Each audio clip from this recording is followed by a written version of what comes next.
Hello, I won't tell you who I am, because it doesn't matter. I'm just the voice between what you see and what you were never meant to know. My only purpose here is simple: to give you pieces, fragments of what's been buried. Not to convince you, not to prove anything, but to place a question in your mind that never quite goes away. If one day these videos stop, if the channel goes dark without warning, don't go looking for an explanation. Just know, silence is not always voluntary. Until then, you listen, I'll talk, and together we'll open the next file. At first glance, it feels logical, comforting even. Streets that run straight, intersections that form perfect 90-degree angles, a sense of order, predictability, ease of navigation. But what if I told you the grid wasn't designed for drivers, or pedestrians, or efficiency? What if the grid was designed for containment? American cities weren't always like this. In the early days of colonial America, towns grew organically, winding roads, unpredictable layouts, narrow alleys. But after the Land Ordinance of 1785, something changed. The federal government mandated that new territories be divided into squares, 6 miles by 6 miles, then subdivided again and again. What began as a bureaucratic simplification for property ownership quickly morphed into a national template for human organization. Ask yourself, why did this template become so dominant? Why hasn't it changed in 200 years? We're told it was for economic clarity, easier land sales, simplified planning. But if efficiency was the goal, then why are some of the most chaotic traffic patterns found in the most ordered cities? No, this grid isn't about helping you move. It's about knowing where you are at all times. It's about channeling movement through limited paths, and, more importantly, controlling those paths when it matters most. In cities like Phoenix, Sacramento, and Salt Lake City, you'll notice something unnerving. Every major road leads into another, forming a sealed net. Blocks are uniform, intersections predictable, and choke points easy to calculate. For traffic engineers, it's a marvel, but for defense planners, it's a dream scenario. The U.S. military has long studied urban control environments, scenarios in which large populations must be managed quickly during crises, pandemics, riots, economic collapse, biological threats. One of the key principles? The city must be partitionable. Streets must allow for easy barricading. Movement must be channelable into surveillance zones. Now ask yourself, what layout accomplishes that better than a grid? When you live in a city built like a spreadsheet, the authorities don't need to chase you. They just need to cut off column C and row 5. You'll stay boxed in by design, and they've practiced. Operation Urban Resolve, Jade Helm, Grid 21. These aren't science fiction. These were real simulations, conducted or funded by the U.S. Department of Defense, testing urban response strategies in grid-based environments. The goal wasn't evacuation, it was lockdown. There's a reason why FEMA's own playbooks recommend gridded zoning for emergency response, and why mobile cell towers are pre-deployed based on intersection density, not population density. Because cities like New York and Los Angeles aren't just where people live, they're where people can be easily located, routed, and, if necessary, isolated. You see, the beauty of the grid is that it's both obvious and invisible. It feels normal, but it was never neutral. Start noticing the dead ends that aren't really dead. The streets that curve just enough to block line of sight. The repeated spacing of streetlights, perfectly timed. The overpasses wide enough for tanks, the sidewalks narrow enough to force single-file movement. These are not accidents, they are contingencies. And here's the chilling question.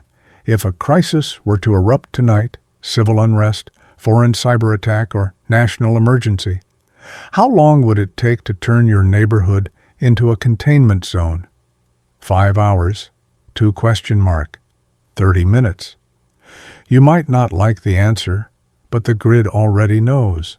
In city planning textbooks, the grid is hailed as a triumph of Enlightenment thinking, a symbol of logic, order, and democratic space. But take a step outside the academic bubble, and the lines begin to blur, quite literally.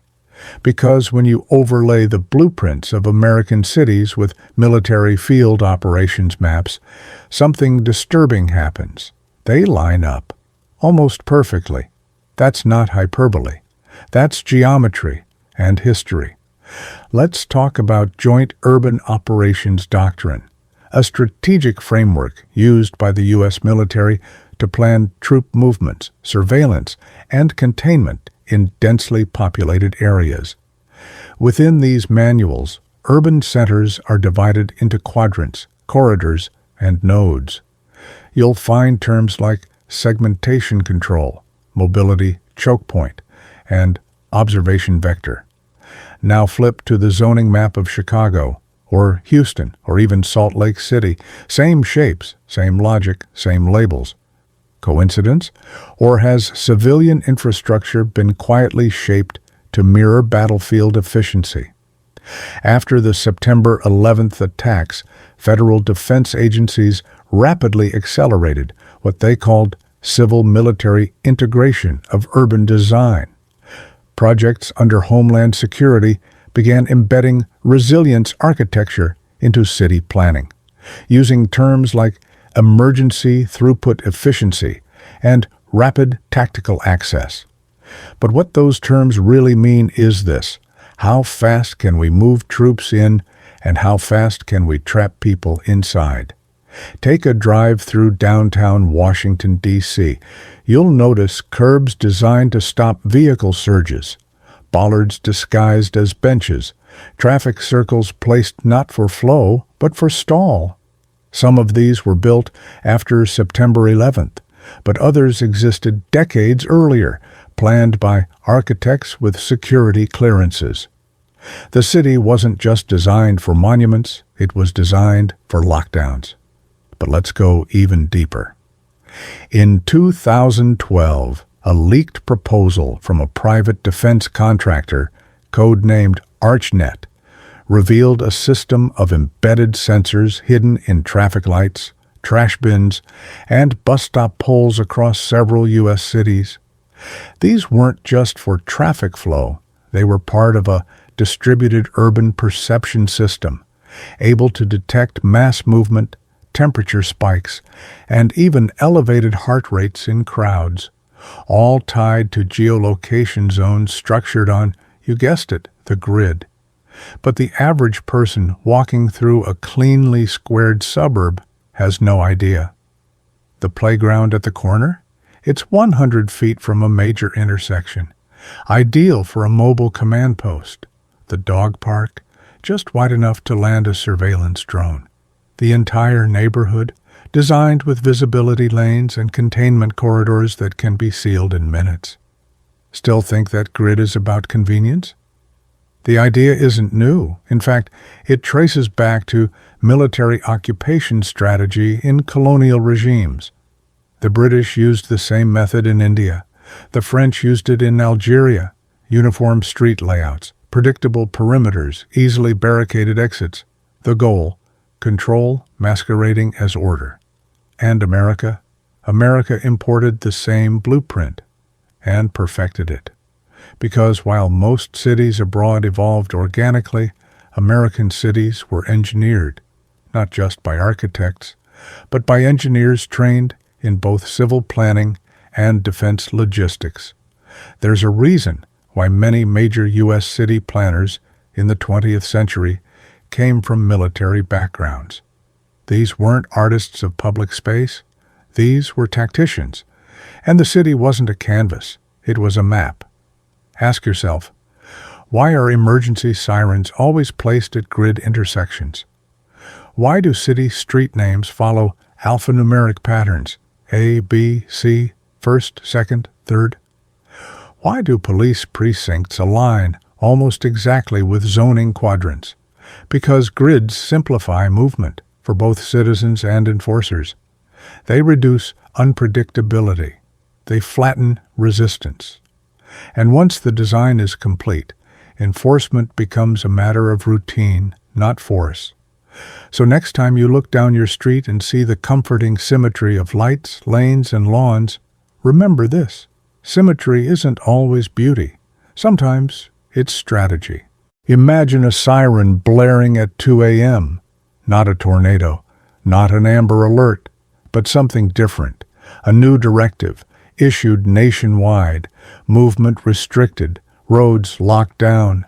You peer through your blinds and see no traffic, but every intersection blink red and pulsing like a nervous system waiting for the next command. This isn't a dystopian script. It's a playbook, and it already exists.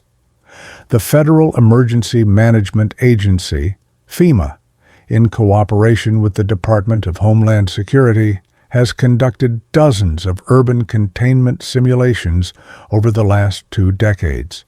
These aren't rumors. These are documented, publicly available, under names like Urban Shield, Capstone, and Eagle Horizon. Within these simulations, grid-based cities are treated not as communities, but as flowcharts for emergency isolation.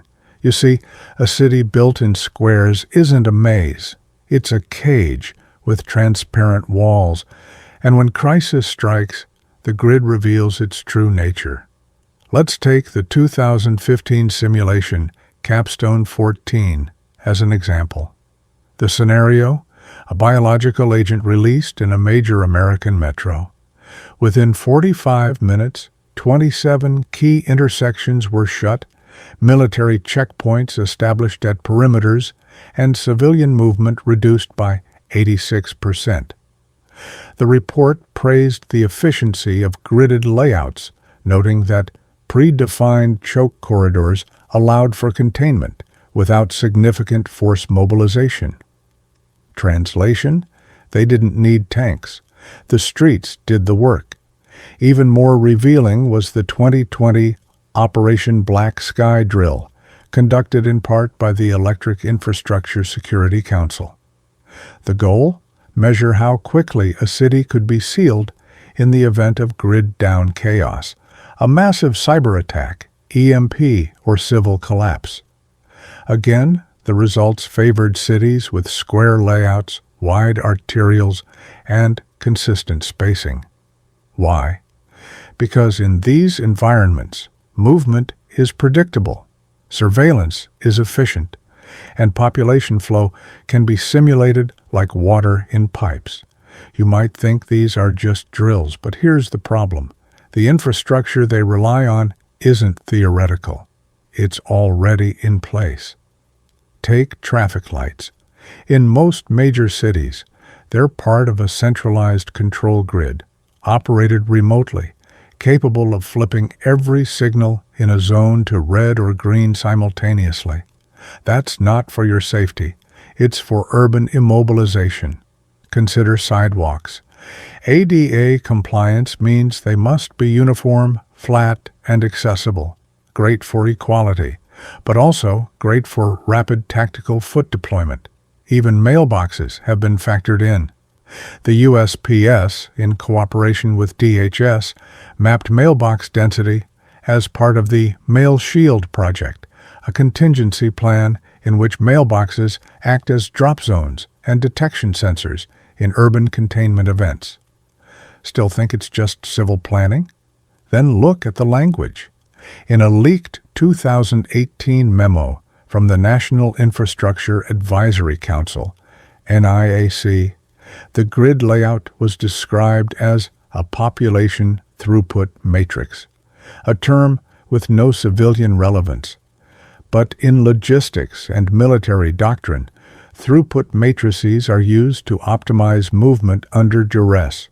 What does it mean when your neighborhood is considered a throughput matrix? It means you're not just a resident, you're a variable in a simulation you didn't agree to participate in. And here's the real genius of the design. You'll never notice it until it activates.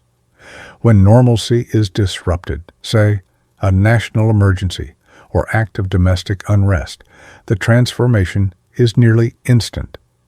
Police block off 4 intersections and suddenly an entire 10-block radius becomes a containment cube. Drones circle overhead using grid-line navigation to scan predictable footpaths.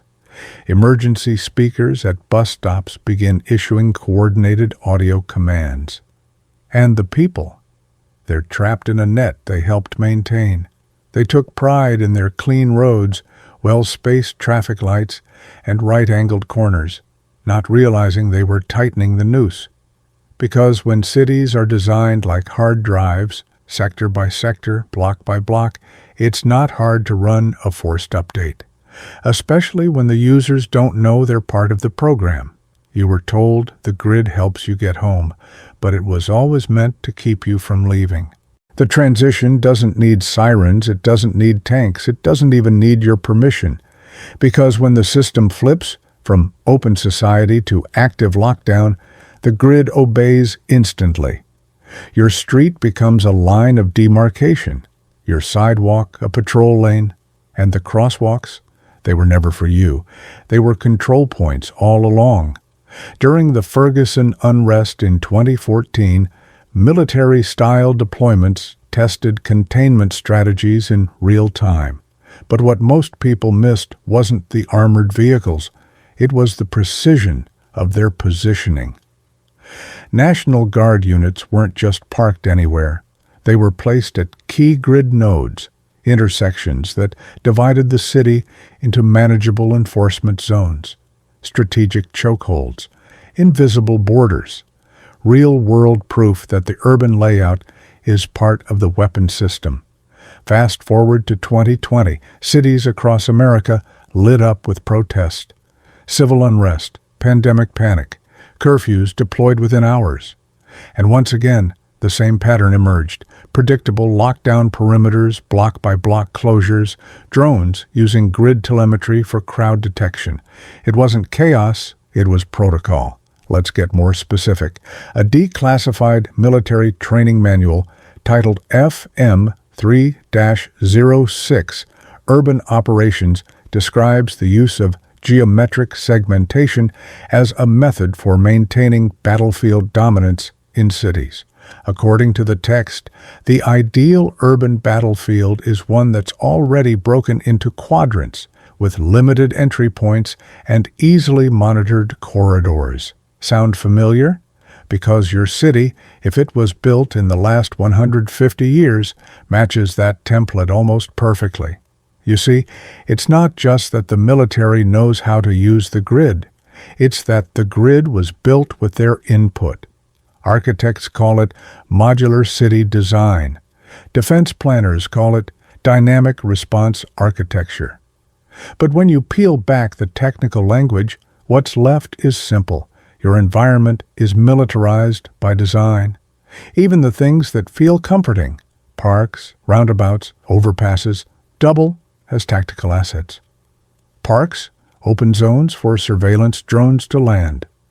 Roundabouts, force slow vehicular movement during pursuit scenarios. Overpasses, elevated observation decks, often with embedded camera infrastructure. And if it seems far-fetched that all this was planned, look no further than Rand Corporation's 1996 proposal, titled Urban Warfare in the 21st Century. It outlines the need to reshape civilian landscapes to support domestic crisis response. And since then, billions have been poured into urban compliance infrastructure, a term so bureaucratic it barely feels threatening until it's activated. When that day comes, and it will, it won't feel like a war zone. It'll feel like your neighborhood, just quieter, too quiet. You'll walk outside and see intersections manned by officers who don't answer questions. You'll see drones, not above City Hall, but above the grocery store. You'll hear announcements not from phones, but from the built-in loudspeakers you never noticed before. And you'll realize the war was never going to happen somewhere else. It was always going to happen here. Because the battlefield wasn't chosen, it was constructed, and like a perfect machine, it needs no improvisation. The city doesn't resist. It adapts. It doesn't panic. It executes. Because for decades, American cities have been training themselves for this moment. Every regulation, every code, every zone, every square block, not to keep you safe, but to keep you sorted. You weren't living in a neighborhood. You were living in a simulation zone. And now that the system has shifted into crisis mode, there's only one question left. Do you know the difference between a home and a holding cell?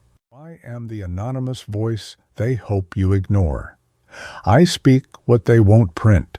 I ask the questions that don't get answered. If one day these files stop, you'll know they got too close. Follow off record before they make us silent.